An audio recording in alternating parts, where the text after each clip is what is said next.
Good morning student. Deepak Punia life science YouTube channel पर आप सभी का फिर से स्वागत है। आज बेटा फर्स्ट तो नेताजी सुभाष चंद्र बोस की जयंती पर हम उनको सादर नमन करते हैं और आज हम एक सवाल के अंदर एक अनदर इम्पोर्टेंट टॉपिक सवाल में रिप्रोडक्शन का अध्ययन करेंगे। भी सवाल के अंदर जनन किस प्रकार से होता है, कितनी विधियों से होता है। और ये जो टॉपिक है ये अपने आने वाले कंपटीशन एग्जाम जैसे RPSC first grade, RPSC second grade और जैसे अपने लैब असिस्टेंट वगैरह के बारे में, लैब असिस्टेंट में जेड के अंदर सभी में इम्पोर्टेंट है। और बीएससी के जो बीएससी के स्टूडेंट है उनके लिए भी काफ़ी महत्वपूर्ण है, बीएससी और एमएससी के स्टूडेंट के लिए। तो आते हैं टॉपिक पे, रिप्रोडक्शन इन सवाल। तो सवाल के अंदर रिप्रोडक्शन यानी reproduction in algae, reproduction in algae यानी जो सवाल के अंदर रिप्रोडक्शन अपने बोलते हैं, किसको बोलते हैं बेटा? जनन को बोलते हैं। रिप्रोडक्शन किसको बोलते हैं? जनन को। तो सवाल के अंदर जो जनन होता है, जनन होता क्या है? यानी प्रत्येक जीव है वो नई संतति उत्पन्न करता है एक प्रोसेस के द्वारा, जैविक प्रक्रिया के द्वारा। उसी को अपने क्या बोलते हैं? जनन। यानी बायोलॉजिकल प्रोसेस होती है, उसी को क्या बोलते हैं? जनन बोलते हैं। तो इसके अंदर 3 मेथड होते हैं जनन की। कौन कौन से होते हैं? फर्स्ट जो मेथड होता है वो होता है वेजिटेटिव रिप्रोडक्शन। कौन सा होता है? वेजिटेटिव रिप्रोडक्शन, वेजिटेटिव रिप्रोडक्शन यानी कायिक जनन। सेकंड मेथड होता है वो होता है asexual reproduction, asexual reproduction, asexual reproduction. Third होता है वो होता है सेक्सुअल रिप्रोडक्शन, सेक्सुअल रिप्रोडक्शन। तो सवाल के अंदर 3 मेथड होते हैं, vegetative reproduction, asexual reproduction, sexual reproduction. इनकी विशेषता क्या होती है? जो वेजिटेटिव रिप्रोडक्शन होता है ये फेवरेबल कंडीशन में होता है। कौन सी में? Favourable condition, favourable condition. ये भी फेवरेबल कंडीशन में होगा, फेवरेबल कंडीशन में। जबकि ये अनफेवरेबल कंडीशन यानी प्रतिकूल परिस्थितियों में, अनफेवरेबल कंडीशन में। तो इसके अंदर जो फेवरेबल कंडीशन है, फेवरेबल बोलते हैं अनुकूल, अनुकूल। तो अनुकूल परिस्थिति में होगा, ये भी अनुकूल में होगा। बट जो सेक्सुअल रिप्रोडक्शन है ये कौन सी परिस्थिति में होता है? प्रतिकूल परिस्थिति में। अब जो वेजिटेटिव रिप्रोडक्शन है, तो वेजिटेटिव रिप्रोडक्शन का सिंपली मीन्स है प्लांट के किसी पार्ट से, यानी प्लांट पार्ट है उसी से अपने न्यू प्लांट अराइव होता है। न्यू प्लांट यानी प्लांट के किसी भाग से न्यू प्लांट का ओरिजिन, प्लांट के किसी भाग से न्यू प्लांट का ओरिजिन है, उसी को ही अपने क्या बोलते हैं? Vegetative reproduction. यानी प्लांट के किसी भाग से न्यू प्लांट का जो ओरिजिन है, प्लांट पार्ट से न्यू प्लांट का ओरिजिन, उसी को बोलते हैं वेजिटेटिव रिप्रोडक्शन। एसेक्सुअल रिप्रोडक्शन है ये बाय स्पोर होता है। किसके द्वारा होता है? बाय स्पोर्स, बाय स्पोर्स यानी बीजाणुओं द्वारा। बाय स्पोर्स किसको बोलते हैं? बीजाणुओं द्वारा होगा, बीजाणुओं द्वारा होता है। और सेक्सुअल रिप्रोडक्शन है ये बाय गैमेट्स होता है, गैमेट्स के द्वारा, यानी इसमें युग्मक बढ़ेंगे, बाय गैमेट्स, बाय गैमेट्स यानी युग्मकों द्वारा, युग्मक बनते हैं इसमें, बाय गैमेट्स होता है। तो वेजिटेटिव रिप्रोडक्शन फेवरेबल कंडीशन में होगा, यानी कोई भी प्लांट पार्ट है उससे न्यू प्लांट अराइज हो जाता है। और एसेक्सुअल रिप्रोडक्शन बाय स्पोर्स के द्वारा होता है, स्पोर्स से ये स्पोरेंजियम में बनते हैं। सेक्सुअल रिप्रोडक्शन बाय गैमेट्स के द्वारा होता है और गैमेट आपस में फ्यूजन करके जाइगोट का फॉर्मेशन करेंगे। और तो ये प्रोसेस होती है। फिर इनके टाइप्स की बात करें, जैसे वेजिटेटिव रिप्रोडक्शन, एसेक्सुअल रिप्रोडक्शन और सेक्सुअल रिप्रोडक्शन की टाइप। तो फर्स्ट अपनी बात करते हैं वेजिटेटिव रिप्रोडक्शन के टाइप्स के बारे में। यानी वेजिटेटिव रिप्रोडक्शन है कितने टाइप्स का होता है? Vegetative reproduction. तो वेजिटेटिव रिप्रोडक्शन के टाइप के बारे में बात करें तो वेजिटेटिव रिप्रोडक्शन है तो इसमें एक, यानी फर्स्ट जैसे अपने बात करें तो एक टाइप में फ्रेगमेंटेशन, फ्रेगमेंटेशन, फ्रेगमेंटेशन, फ्रेगमेंटेशन यानी जैसे बोले तो खंडन, क्या बोलते हैं? खंडन, खंडन, खंडन। खंडन मीन्स क्या होता है बेटा? टूटना। खंडन मीन्स क्या होता है? टूटना, सेपरेट होना। तो इसमें शैवाल का कोई पार्ट है वो सेपरेट हो जाता है और न्यू प्लांट का निर्माण कर लेता है, यानी जो जनक पादप है उससे नए का निर्माण होता है, तो उसी को बोलते हैं फ्रेगमेंटेशन। एक होता है बेटा cell division, cell division, cell division, cell division है, इसको बोलते हैं कोशिका विभाजन, यानी कोई भी जनक कोशिका है वो दो पुत्री कोशिकाओं में विभाजित हो जाती है, यानी जो पेरेंट सेल है वो डॉटर सेल में डिवाइड हो जाएगी, इसी को बोलते हैं सेल डिवीजन। तो इसका जैसे एग्जांपल देखें तो एग्जांपल यूग्लिना हो जाता है, यूग्लिना। फिर एक इसके अंदर होता है colony splitting, colony splitting, colony splitting, ये होता है बेटा कॉलोनी विभाजन, कॉलोनी विभाजन, कॉलोनी स्प्लिटिंग। कॉलोनी स्प्लिटिंग क्या होता है? जब भी कोई कॉलोनी होती है जो वो अपनी अधिकतम क्षमता प्राप्त कर लेती है तो वो क्या होती है, उसके अंदर एक खांच का फॉर्मेशन होने लगता है, तो ये कहलाता है कॉलोनी स्प्लिटिंग। ये पाया जाता है स्फेलोस्पोरियम में, किसमें? स्फेलोस्पोरियम, स्फेलोस्पोरियम, एल्गी है स्फेलोस्पोरियम, उसके अंदर कॉलोनी स्प्लिटिंग पाई जाती है। उसके बाद जैसे बात करें हार्मोगोन्स, अनदर मेथड क्या होता है? हार्मोगोन्स, हार्मोगोन्स, हार्मोगोन्स क्या होते हैं? ये फिलामेंटल पार्ट होते हैं, filamentous part, filamentous part, filamentous part होते हैं, यानी तंतु की खंड होते हैं हार्मोगोन, और किसके अंदर फॉर्मेशन होते हैं? साइनोफाइसी के अंदर, साइनोफाइसी के अंदर ये फॉर्मेशन होते हैं, और ये तंतु की खंड होते हैं, ये तंतु के खंड होते हैं हार्मोगोन्स, यानी फिलामेंटस पार्ट होता है, साइनोफाइसी में ये फॉर्मेशन होते हैं। और हार्मोगोन्स की विशेषता क्या होती है कि साइनोफाइसी में होंगे और ये तंतु की खंड होते हैं, और ये हेटेरोसिस्ट के, यानी जो हेटेरोसिस्ट होता है उसके पास में ये निर्मित होते हैं। फिर हार्मोगोन्स के बाद अगला जो इसके अंदर है, यानी हार्मोगोन्स हो गया, हार्मोगोन्स अपन ने देख लिया, हार्मोगोन्स साइनोफाइसी में फॉर्मेशन होता है। उसके बाद होता है हार्मोस्पोर, हार्मोस्पोर,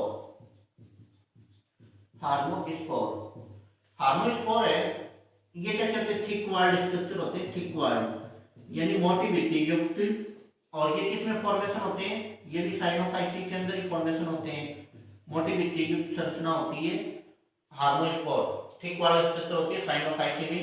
और इसके एग्जाम्पल की बात करें तो इसका एग्जाम्पल जो होता है वो एक एल्गी होती है, यानी जो अपना एक एल्गी है, इसका एग्जाम्पल, उस एल्गी का नाम है वेस्टिएला, वेस्टिएला, वेस्टिएला बोल देते हैं, वेस्टिएला, ये इसका एग्जाम्पल होता है वेस्टिएला, वेस्टिएला।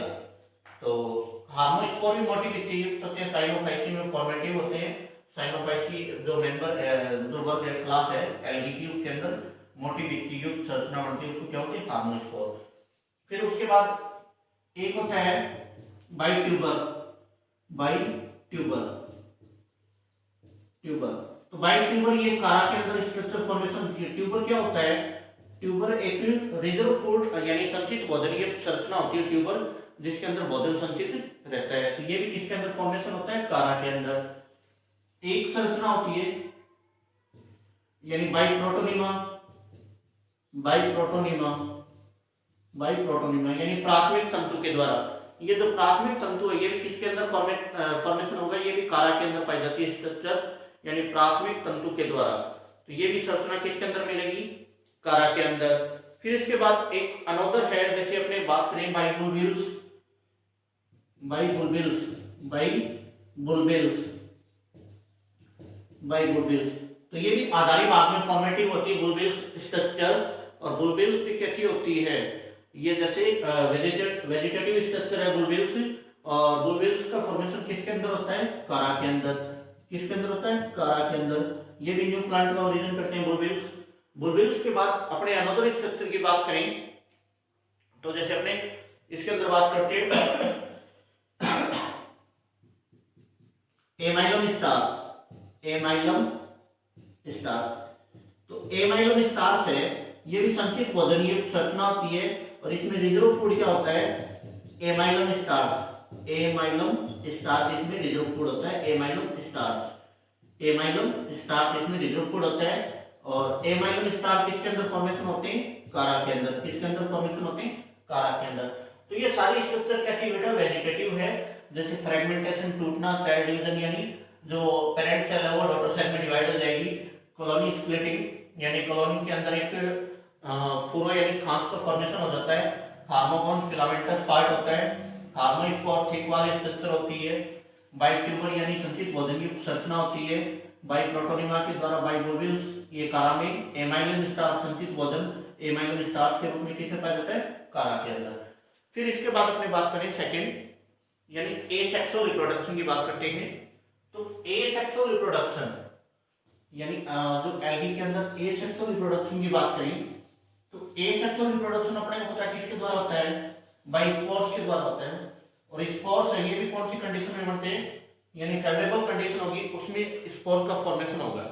तो जैसे स्पोर्स की बात करें तो जैसे ये बात करते हैं जूस्पोर, जूस्पोर, जूस्पोर, जूस्पोर को अपने बोल देते हैं चल बीजाणु, चल बीजाणु, जूस्पोर। और जूस्पोर की विशेषता कैसी होती है, एक तो ये कैसे होते हैं मोटाइल, मोटाइल, मोटाइल बोलते हैं हिंदी में बेटा गतिशील को, कैसे होते हैं गतिशील। और गति किसके द्वारा करते हैं, बाई फ्लैजिला, किसके द्वारा गति करेंगे, बाई फ्लैजिला। और फेवरेबल कंडीशन में बनेंगे, कौन सी कंडीशन में बनेंगे ये, फेवरेबल कंडीशन में। एक होता है बेटा ए प्लेनोस्पोर, ए प्लेनोस्पोर, ए प्लेनोस्पोर होता है सेकंड यानी ए प्लेनोस्पोर, तो इसको अपने बोलते हैं अचल बीजाणु, क्या बोलेंगे, अचल बीजाणु, अचल बीजाणु। कैसे होते हैं, non motile, non motile, non motile, non motile का मीन्स क्या होता है, अगतिशील होते हैं, अगतिशील। और इनके ऊपर जो वाल होती है कैसी होती है, थीन वाल यानी पतली भित्ति होती है, कैसी होती है, थीन वाल यानी पतली भित्ति होती है, नॉन मोटाइल होते हैं ये। और राउंड शेप में फॉर्मेशन यानी स्ट्रक्चर कैसी होती है, राउंड शेप, आकृति कैसी होगी इसकी, राउंड शेप होते हैं, गोल आकृति के। फिर एक होता है इसमें जैसे थर्ड वन अपने बात करें तो थर्ड इसके अंदर जैसे अपने बात करें हिप्नोस्पोर, हिप्नोस्पोर, हिप्नोस्पोर, हिप्नोस्पोर को बोलते हैं बेटा सुप्त बीजाणु, सुप्त बीजाणु। हिप्नोस्पोर क्या होता है, सुप्त बीजाणु। तो विशेषता क्या होती है, अनफेवरेबल कंडीशन में बनेगा, अनफेवरेबल कंडीशन में बनता है ये, अनफेवरेबल कंडीशन, प्रतिकूल परिस्थितियों में। कैसा होता है, थिक वाल, थिक वाल यानी मोटी भित्ति युक्त। अनोदर स्ट्रक्चर क्या होती है, नॉन मोटाइल होता है, नॉन मोटाइल यानी अगतिशील होता है। हिप्नोस्पोर भी कैसा होगा, नॉन मोटाइल होगा, अगतिशील होगा। कैसा होता है हिप्नोस्पोर, नॉन मोटाइल। और हिप्नोस्पोर का एग्जांपल जैसे देखें तो इसका एग्जांपल होता है वाउचीरिया, एग्जांपल क्या हो जाएगा, वाउचीरिया हो जाएगा। अनफेवरेबल, हिप्नोस्पोर की विशेषता अनफेवरेबल कंडीशन में बनते हैं, थिक वाल यानी मोटी भित्ति युक्त होते हैं, नॉन मोटाइल होते हैं, अगतिशील होते हैं। एग्जांपल क्या हो जाएगा, वाउचीरिया। इसके बाद जैसे बात करें हिप्नोस्पोर के बाद जो अपना है अगला, अगला होता है एकाइनेट, एकाइनेट। ये भी कैसा होता है, एकाइनेट, थिक वाल होता है, थिक वाल। और किस में बनता है, नोस्टॉक और एनाविना में, नोस्टॉक एंड एनाविना में फॉर्मेशन होता है किसका, एकाइनेट का। मोटी भित्ति युक्त होते हैं एकाइनेट, किसे बनते हैं, नोस्टॉक और एनाविना में। उसके बाद बात करें एंडोस्पोर, एंडोस्पोर, एंडोस्पोर भी कैसे होते हैं, नॉन मोटाइल होते हैं, कैसे होते हैं, अगतिशील, नॉन मोटाइल, अगतिशील होते हैं एंडोस्पोर। और एंडोस्पोर का फॉर्मेशन होता है साइनोफाइसी में, किसमें होता है, साइनोफाइसी में, साइनोफाइसी के मेंबर में पाए जाते हैं अंतःबीजाणु यानी एंडोस्पोर। एंडोस्पोर के बाद जैसे अपने बात करें तो बात कर रहे हैं अपने स्पोर के बारे में। तो जैसे एंडोस्पोर के बाद बात करें अपनी, तो अगला जो स्पोर हो जाएगा,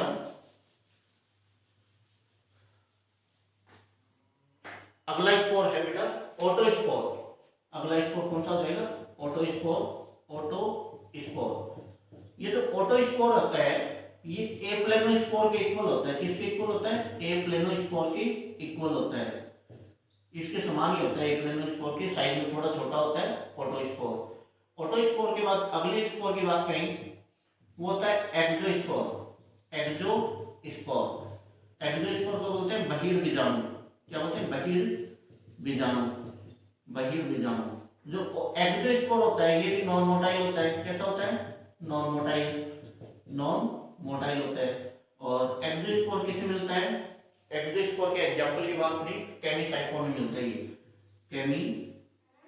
केमीसाइफोन में किसे मिलता है? केमीसाइफोन के अंदर। केमीसाइफोन, एल्गी का नाम बेटा केमीसाइफोन, केमीसाइफोन इसके अंदर भी प्रेजेंट होता है एक्सोस्पोर। तो उसके बाद एक और भी स्टेज पाई जाती है, Pamela stage. Pamela stage, Pamela stage ये पाई जाती है किसमें? क्लेमाइडोमोनास में। क्लेमाइडोमोनास में किसमें मिलती है पामेला स्टेज? क्लेमाइडोमोनास में। पामेला स्टेज क्या होता है? कई बार क्या होता है, जैसे जलाशय का पानी क्या होता है, सूख जाता है, तो जैसे कुछ शैवाल क्या होती है, उसका शैवाल का जो जीवद्रव्य होता है यानी प्रोटोप्लाज्म होता है, वो छोटे छोटे पार्ट में डिवाइडेशन हो जाता है, तो वो एक कॉलोनी का फॉर्मेशन कर लेते हैं। उसी कॉलोनी को अपने क्या बोलते हैं? पामेला स्टेज या पामेला अवस्था। तो ये किसमें पाई जाती है? क्लेमाइडोमोनास में। पामेला स्टेज किसमें मिलेगी? क्लेमाइडोमोनास में। फिर एक अपना होता है बेटा कार्पोस्पोर। कार्पोस्पोर का फॉर्मेशन होता है रोडोफाइसी में। जो लाल शैवाल होते हैं ना, उसके सदस्यों में होता है कार्पोस्पोर का फॉर्मेशन, रोडोफाइसी के सदस्यों में। तो ये सारे स्पोर्स हैं बेटा, ये एसेक्सुअल रिप्रोडक्शन के अंतर्गत आते हैं शैवाल के अंदर। और फेवरेबल कंडीशन में यानी अनुकूल परिस्थितियों में एसेक्सुअल रिप्रोडक्शन होता है। तो उसके बाद फिर अगली बात करें अपने सेक्सुअल रिप्रोडक्शन की, थर्ड वन रिप्रोडक्शन में बात करते हैं सेक्सुअल रिप्रोडक्शन की। सेक्सुअल रिप्रोडक्शन,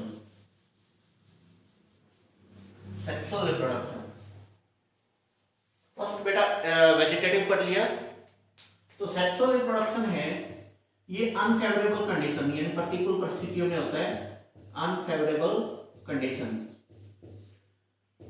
अनफेवरेबल कंडीशन में क्या फॉर्मेशन होंगे? बाई गैमेट्स के द्वारा होता है। गैमेट्स फॉर्मेशन होंगी। अनफेवरेबल यानी प्रतिकूल परिस्थितियां होती है और गैमेट्स का फॉर्मेशन होता है इसके अंदर। और इसके जैसे अपने एग्जाम्पल की बात करें तो इसमें जैसे एक तो होता है पार्ट में बात करें, एक तो इसमें होती है ऑटोगेमी।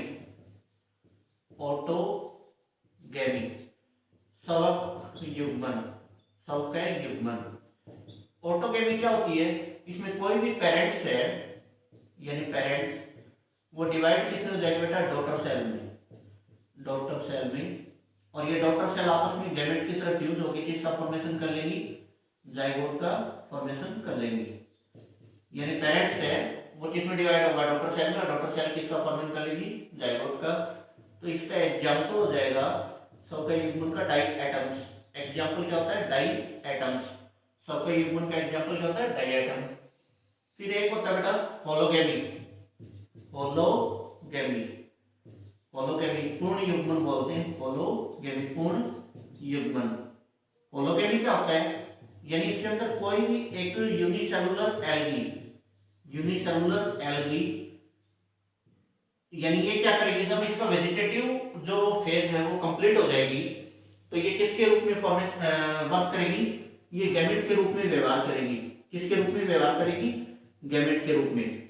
यानी कोई भी यूनिसेलुलर एल्गी जब इसका क्या होता है वेजिटेटिव फेज कंप्लीट हो जाती है तो ये गैमेट के रूप में व्यवहार करती है और गैमेट आपस में फ्यूज हो जाएंगे। यानी सेम गैमेट से फ्यूज होकर किसका फॉर्मेशन करेंगे? ये जाइगोट का। तो इसको बोलते हैं होलोगेमी या पूर्ण युग्मन। अब ये जो होलोगेमी है इसका एग्जाम्पल बेटा हो जाएगा Chlamydomonas media. Chlamydomonas media, Chlamydomonas media, Chlamydomonas media. Hologamy का एग्जांपल क्या हो जाएगा? Chlamydomonas media. तो फर्स्ट तो ऑटोगेमी होगी यानी कोई भी पेरेंट्स है यानी जनक है वो डॉटर सेल यानी पुत्री कोशिका में डिवाइड होगा और दोनों पुत्री कोशिकाएं किसका फॉर्मेशन कर लेगी? आपस में फ्यूज होकर जाइगोट का। तो ये पाया जाता है डायटम्स में। होलोगेमी क्या होता है? कोई भी यूनिसेलुलर एल्गी किसका फॉर्मेशन करेगी? यानी वेजिटेटिव फेज कंप्लीट होगी तो किसका फॉर्मेशन करती है? ये गैमेट का। गैमेट की तरह व्यवहार करेगी। गैमेट आपस में फ्यूज होंगे, जाइगोट फॉर्मेशन करेंगे। Example Chlamydomonas media. फिर उसके बाद बात करते हैं बेटा सेक्सुअल रिप्रोडक्शन में जो थर्ड मेथड होता है उसको बोलते हैं बेटा समयुग्मन यानी आइसोगेमी। थर्ड क्या होता है? आइसोगेमी, आइसोगेमी समयुग्मन। नाम से ही पता चल रहा है कि इसमें जो गैमेट बढ़ेंगे गैमेट क्या होते हैं? Shape, size and functional. Shape size यानी आकार, आकृति व व्यवहार में समान होंगे। आकार, आकृति और जो इनका व्यवहार है, व्यवहार, आकार, आकृति, व्यवहार में क्या होंगे? समान, इक्वल होंगे। तो समयुग्मन है, इसका एग्जाम्पल अपनी बात करें तो ये समयुग्मन किसमें पाया जाता है? यूलोथ्रिक्स में। किसमें? यूलोथ्रिक्स में। एग्जाम्पल क्या हो जाएगा? यूलोथ्रिक्स। इसके बाद एक होता है बेटा हेट्रोगेमी। हेट्रोगेमी या विषम युग्मन भी बोल देते हैं। हेट्रोगेमी, विषम युग्मन, विषम युग्मन या हेट्रोगेमी। हेट्रोगेमी, विषम युग्मन यानी गैमेट्स क्या होंगे? असमान होंगे आकार, आकृति, व्यवहार में। तो ये दो टाइप्स का होता है विषम युग्मन यानी हेट्रोगेमी। एक तो होता है इसमें एनआइसोगेमी, एनआइसोगेमी, और एक होता है ओगेमी। अनआइसोगेमी और ओगेमी। अनआइसोगेमी, अनआइसोगेमी और ओगेमी। अनआइसोगेमी दो टाइप्स की होती है। एक तो होती है फिजियोलॉजिकल, फिजियोलॉजिकल एंड आइसोगेमी, और एक होती है मॉर्फोलॉजिकल, मॉर्फोलॉजिकल एंड आइसोगेमी। तो देखो बेटा फिजियोलॉजिकल एनाइसोगेमी है तो नाम से ही पता चल रहा है कि इसमें जो कारिकी है वो तो असमान होगी और बाकी शेप साइज क्या होती है? समान होती है। तो इसमें क्या होता है फिजियोलॉजिकल में, यानी जो फिजियोलॉजी यानी जो कारिकी है, कार्य वो क्या होगा? कारिकी असमान।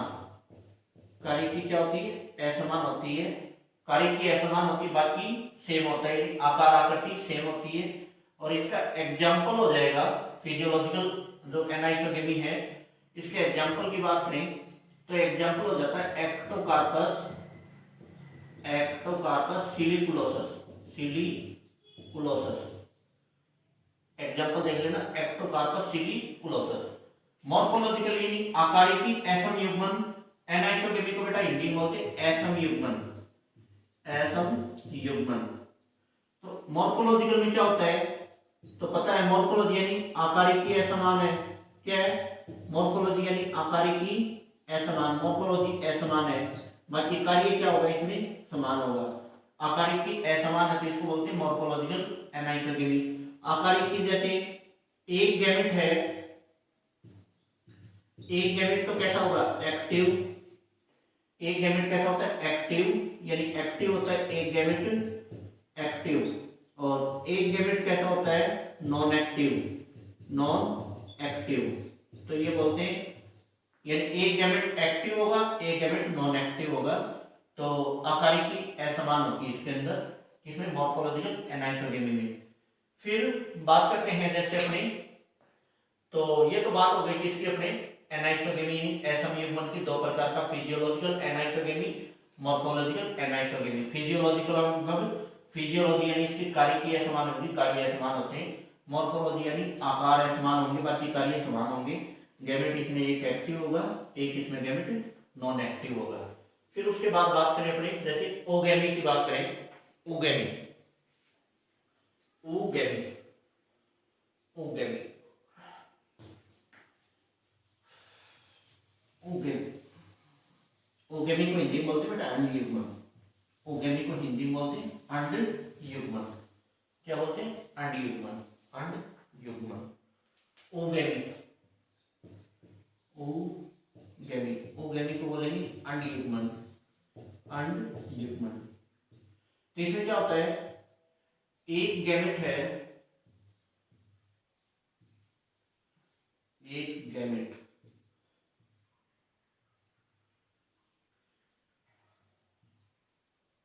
यानी एक गैमेट यानी मेल गैमेट, ये फीमेल गैमेट। ये साइज में क्या होगा? स्मॉल होगा। साइज में क्या होगा? साइज में small, but active and motile. Active भी होगा, मोटाइल भी होगा। ये क्या होगा?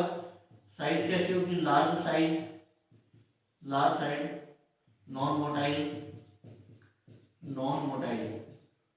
एगतिशील होता है, साइज बड़ी होती है, और एक की साइज क्या होती है? छोटी होती है, गतिशील होता है। तो ये अंडयुग्मन होता है। ये एंथ्रेजॉइड यानी पुंगनों का फॉर्मेशन करेगा, ये एग यानी ओवन का फॉर्मेशन करेगा, तो इसको बोलते हैं ओगेमी यानी अंडयुग्मन। एक इसके बाद पैरासेक्सुअलिटी भी पाई जाती है। पैरासेक्सुअलिटी, पैरासेक्सुअलिटी, पैरासेक्सुअलिटी क्या होती है? जैसे जो साइनोफाइसी होती है, साइनोफाइसी, साइनोफाइसी के जो सदस्य हैं साइनोफाइसी में, इनमें सेक्सुअल रिप्रोडक्शन अब्सेंट होता है। साइनोफाइसी में सेक्सुअल रिप्रोडक्शन, सेक्सुअल रिप्रोडक्शन क्या होगा? साइनोफाइसी में अब्सेंट होता है, यानी साइनोफाइसी में सेक्सुअल रिप्रोडक्शन अब्सेंट होता है। इसके स्थान पे क्या पाई जाती है? इसके अंदर पैरासेक्सुअलिटी पाई जाती है, यानी साइनोफाइसी के जो सदस्य होते हैं उनमें सेक्सुअल रिप्रोडक्शन अब्सेंट होता है, उनके स्थान पे इन पे क्या पाई जाती है? पैरासेक्सुअलिटी पाई जाती है। फिर कई सवालों के अंदर एक अनोदर यानी पार्थेनोजेनेसिस भी पाया जाता है, एनिषेक जनन। कई सवाल होते हैं जिनमें क्या पाया जाता है? पार्थेनोजेनेसिस। इसमें इतने क्वेश्चन में पूछे जाते हैं।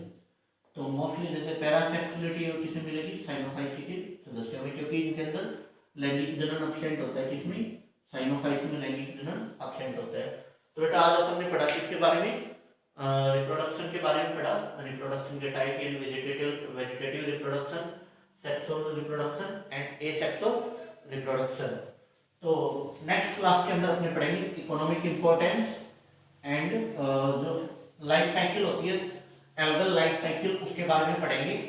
तो बेटा तब तक के लिए धन्यवाद। और बेटा चैनल को लाइक, शेयर और सब्सक्राइब जरूर कीजिए, ताकि हम आपके लिए कंटिन्यू ऐसे मेहनत करती रहें। और बेटा सवाल से रिलेटेड अनदर वीडियो, जैसे इसके जनरल कैरेक्टर हुए और जैसे इसका क्लासिफिकेशन है, तो उनका लिंक डिस्क्रिप्शन में दिया हुआ है, तो वहाँ से आप देख सकते हैं। तब तक के लिए थैंक्स। नेक्स्ट वीडियो आई जय श्री राम।